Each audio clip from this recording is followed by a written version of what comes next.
Alors, il y a un an, presque jour pour jour, tu étais au Web Forum, tu venais présenter Airbnb comme une plateforme innovante, disruptive, qui consistait à mettre en relation les hôtes et les voyageurs. Aujourd'hui, vous êtes présent dans 40 000 villes, 190 pays. Vous avez permis à 20 millions de personnes de voyager à travers la plateforme. Alors cette année, on parle de transformation des entreprises, des business models. Comment est-ce que concrètement Airbnb a permis de connecter les hôtes et les voyageurs, et surtout comment vous avez transformé le secteur de la location touristique? Vaste question. Oui, bonjour. Merci déjà de m'inviter pour la deuxième année consécutive au Web Forum. C'est un plaisir pour moi d'être là. Je pense par rapport à cette question, il y a deux éléments finalement importants que je pourrais mettre en avant. Le premier, c'est la disruption qu'Airbnb a apportée dans l'expérience touristique. Et le deuxième, c'est le fait qu'Airbnb a réinventé le rôle de la marque dans l'expérience C2C.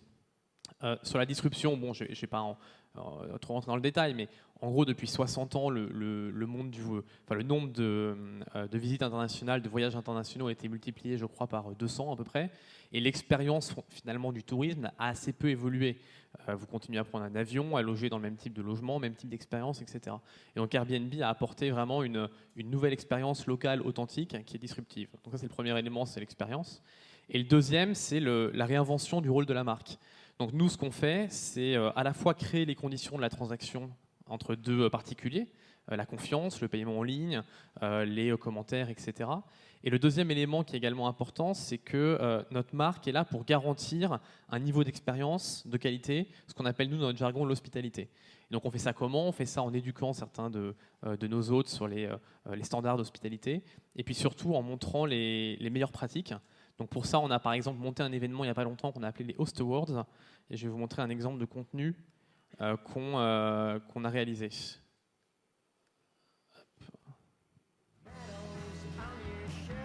On n'a pas la vidéo, on a que le son. Nous sommes Gilles et Caroline et aujourd'hui nous allons accueillir Thibaut, sa compagne Aude et leur petite fille Zoé. Et c'est une journée particulière parce que Thibaut a habité cet appartement il y a 10 ans. Alors du coup, on a récupéré plein de photos de lui il y a 10 ans grâce à ses amis qu'on a accrochées partout dans l'appartement.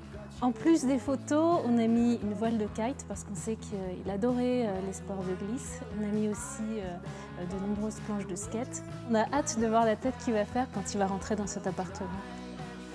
Waouh! Ah non, probable. Oh là là! Énorme. Ils ont ressenti quelque chose en voyant ces photos et cette décoration. Donc ça nous a beaucoup touchés aussi de les voir comme ça. Donc après l'appartement, on a décidé d'emmener Thibaut, Aude et leur petite fille Zoé pour une balade en bord de mer à Carqueiranne. C'était sur un coucher de soleil, c'était absolument magnifique. Voilà, donc exemple d'opération qu'on met en place pour mettre en avant l'hospitalité sur Airbnb. Donc le rôle de la marque Airbnb sur la transaction C2C, c'est ça, c'est de garantir cette expérience. Alors justement, cet été, vous avez rebrandé Airbnb, vous avez lancé un nouveau logo, un nouvel univers. Concrètement, aujourd'hui, est-ce que les objectifs ont été atteints? Et qu'est-ce que vous tirez de cette expérience? Oui, donc effectivement, on a changé l'univers visuel et donc pas uniquement le logo, mais également le logo de la marque Airbnb en juillet dernier. Les objectifs ont été complètement atteints. Le premier, c'était d'avoir un univers visuel et un logo qui retranscrivent, qui communiquent cet univers de marque que propose Airbnb. Et le deuxième, c'est de le faire un petit peu différemment de ce que les marques font d'habitude, en impliquant énormément notre communauté. Donc concrètement, comment on a fait ça? On a commencé par dévoiler le concept de Belong Anywhere, qui est notre concept clé derrière notre logo et notre univers visuel, à nos meilleurs hôtes, à notre communauté. Ensuite, l'annonce du nouveau logo et du rebranding du site a d'abord été fait à la communauté par notre CEO, donc lors d'une grande conférence call avec l'ensemble de la communauté Airbnb. Et puis ensuite, le dernier élément d'application de la communauté, c'était qu'on voulait que la communauté s'approprie cette identité visuelle et notamment le logo. Et donc chaque utilisateur Airbnb a la possibilité sur une plateforme dédiée de s'approprier le logo, de le personnaliser, changer la couleur, rajouter des éléments autour du logo par exemple, et ensuite de le rajouter sur son profil, voire de l'imprimer s'il le veut par exemple sur des t-shirts ou d'autres goodies qu'il voudrait avoir dans son appartement pour accueillir ses voyageurs. Alors justement, ça c'était une prise de risque quand même, Ouais. puisqu'il y a eu quelques détournements plus ou moins douteux et quelques moqueries. Combien de logos ont été personnalisés ? Alors il y a à peu près 100 000 logos qui ont été personnalisés. Et effectivement, tu as raison, c'est une prise de risque puisque tu ne maîtrises pas totalement finalement ce que tu fais, c'est dans les mains des utilisateurs. Mais nous, on l'a vu comme quelque chose d'extrêmement positif. On a eu des reprises de notre logo extrêmement différentes et amusantes. Ça a même été comparé, et on ne s'en cache pas, à des parties sexuelles, ce qui nous a beaucoup étonnés, parce que ce n'était pas forcément l'image qu'on avait en le lançant. Mais en tout cas, ce qui était le plus important pour nous et pourquoi ça a été une réussite, c'est que finalement, toutes ces reprises ont montré qu'il y avait une vraie personnalisation et appropriation du logo par notre communauté. Donc c'était vraiment l'élément le plus important et du coup oui, c'était une réussite. Et je crois que pareil, on a une petite vidéo assez courte pour expliquer l'univers, la communication de l'univers de la marque autour du logo.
Donc ça vous a vraiment permis de renforcer le lien avec la communauté. Est-ce que vous avez eu d'autres insights de cette communauté ? Est-ce que vous avez été surpris par certaines choses ? Ça a confirmé l'implication de la communauté dans Airbnb. On n'avait pas d'éléments de comparaison d'autres marques qui avaient procédé de la sorte, mais en tout cas, voir 100 000 logos personnalisés, ça a clairement été une très très bonne surprise pour nous. Ouais.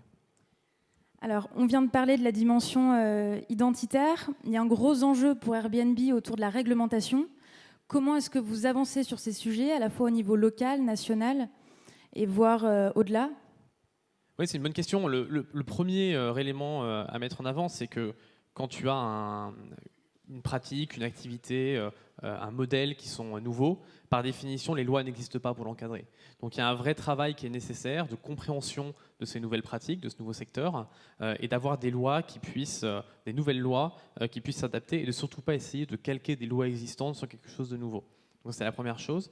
Et puis le deuxième élément, c'est que finalement, la situation est très très différente entre tous les pays dans lesquels on est présent, voire même au niveau de la ville. Dans certains pays, ce sont des législations qui sont locales.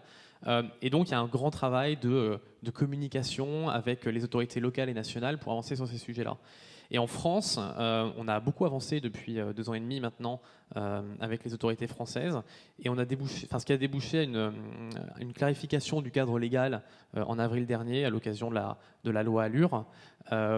Et du fait qu'il y a vraiment une différence qui a été faite. La loi est rentrée dans le détail et a fait une différence entre différents cas de figure. Je ne vais pas rentrer dans les détails, mais notamment si vous louez votre résidence principale ou votre résidence secondaire, entre les petites villes et les grandes villes. Et en fait, cette loi a clarifié l'encadrement législatif et le fait que vous pouviez tout à fait, par exemple, louer votre résidence principale, quel que soit l'endroit où vous habitez en France. Donc ça a permis quand même de rassurer les hôtes et les voyageurs dans le fait de s'inscrire vraiment dans une démarche légale. Exactement, tout à fait. Avant, on était plutôt dans une zone grise, un flou juridique, et donc la loi est venue clarifier tout ça. Donc c'était une belle avancée. D'accord. Donc beaucoup d'actualités cette année. Vous avez lancé de nouvelles offres, toujours pour enrichir l'expérience, développer Airbnb. La France est le premier pays derrière les États-Unis, donc c'est un gros enjeu pour vous. Concrètement, sur l'année à venir, les prochains mois, quelles sont les prochaines étapes importantes ? Donc effectivement, la France, c'est un gros pays pour Airbnb, donc le premier pays en dehors des États-Unis. en chiffres, la France, c'est plus de 100 000 annonces aujourd'hui sur l'ensemble du territoire français. À titre de comparaison, quand on a ouvert nos bureaux en février 2012, on en avait 7 000. Donc on est passé de 7 000 à 100 000 annonces en 2 ans et demi. Et c'est 2 millions de Français qui ont utilisé Airbnb pour voyager. Donc effectivement, un pays important. Et l'enjeu, finalement, c'est un enjeu d'universalité et de démocratisation du service Airbnb. Vas-y, ouais, je sens que tu as une question qui me brûle les lèvres. Ça restait, je crois, une démarche très parisienne. Maintenant, vous allez en région, vous faites beaucoup de pédagogie, vous allez voir, vous avez vraiment une démarche locale. Exactement. À l'origine, Airbnb, c'est vrai que c'était quand même le Parisien qui voyage à Berlin, à Londres, à New York. Et maintenant, tu as une vraie démocratisation. Donc, quelques exemples. Quand on a ouvert nos bureaux, plus de la moitié de nos annonces françaises étaient à Paris, 4 000 sur 7 000. Et aujourd'hui, c'est 30%. Donc, il y a une généralisation sur l'ensemble du territoire français. En termes d'usage, une démocratisation aussi. Par exemple, cet été, pour la première fois, les familles ont été le premier groupe d'utilisateurs sur Airbnb. 43% des voyages faits en France sur Airbnb l'ont été par des familles. Et puis également une utilisation de plus en plus importante d'Airbnb pour des voyages domestiques. Donc on est passé en 2 ans de, je crois, à peu près 12% des voyages qui étaient des voyages domestiques à quasiment 30% aujourd'hui. Donc il y a une vraie diversification des usages, une démocratisation.